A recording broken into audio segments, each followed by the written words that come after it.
IBomma piracy కేసులో Telangana CID entry ఇచ్చింది. ఐబొమ్మ రవి నుంచి తెలంగాణ సిఐడి అధికారులు అయితే వివరాలు సేకరించారు. ఆన్లైన్ గేమింగ్ బెట్టింగ్ సైట్స్ ను రవి ఐబొమ్మలో ప్రమోట్ చేశాడు. ఇప్పటికే బెట్టింగ్ ప్రమోషన్ కేసును సిఐడి దర్యాప్తు చేస్తోంది. దీంతో రవికి సంబంధించిన మరింత డేటా కోసం సైబర్ క్రైమ్ పోలీసులను సిఐడి వివరాలు కోరింది.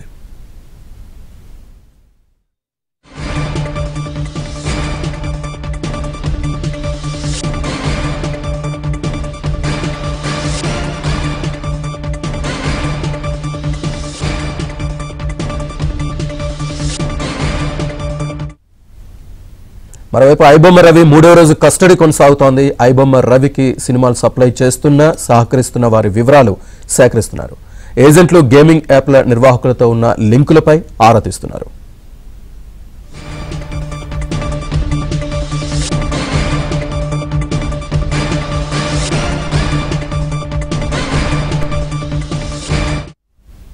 పూర్తి సమాచారాన్ని మా ప్రతినిధి శశి అందిస్తారు. వాస్తవానికి ఇటు ఐబొమ్మకి సినిమాలు ఎక్కడి నుంచి వస్తూ ఉన్నాయి. రవి సినిమాలు అప్లోడ్ చేయడానికి ఆ కొత్త సినిమాలను కావచ్చు, లేకపోతే థియేటర్లో రిలీజ్ అయినటువంటి సినిమాలను ఏ విధంగా సంపాదిస్తూ ఉన్నాడు, ఆయనకు ఈ సినిమాలను సప్లై చేస్తున్నటువంటి వ్యక్తులు ఎవరు అనేటటువంటి అంశాల గురించి ఇటు సైబర్ క్రైమ్ పోలీసులు దృష్టి సారించారు. అందుకు అనుగుణంగానే రవి నుంచి వివరాలు సేకరించేటటువంటి ప్రయత్నం చేశారు. వాస్తవానికి సినిమాలు సేకరించడానికి రవి ఏజెంట్లను పెట్టుకున్నట్టుగా తెలుస్తుంది. ఆ తర్వాత హ్యాండ్లర్లను కూడా అందుబాటులో ఉంచుకున్నట్టుగా తెలుస్తుంది.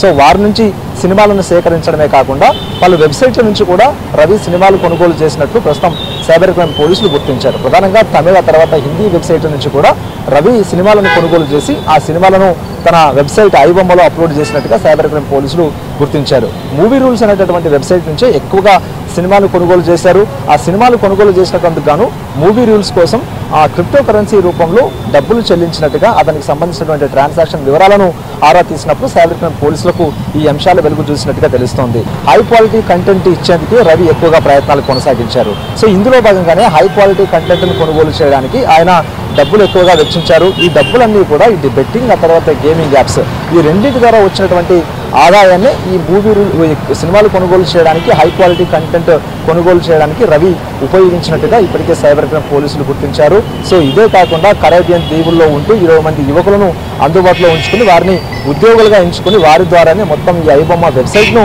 నిర్వహించినట్టుగా ఇప్పటికే పోలీసులు గుర్తించారు. సో ఇదే కాకుండా ఇప్పటికే రెండో రోజు కస్టడీ విచారణలో భాగంగా నిన్న ఈ ఎస్బీఐ టర్మ్ ఇన్సూరెన్స్కి సంబంధించినటువంటి టెక్నికల్ టీంను కూడాను సైబర్ క్రైమ్ పోలీసులు పిలిపించారు.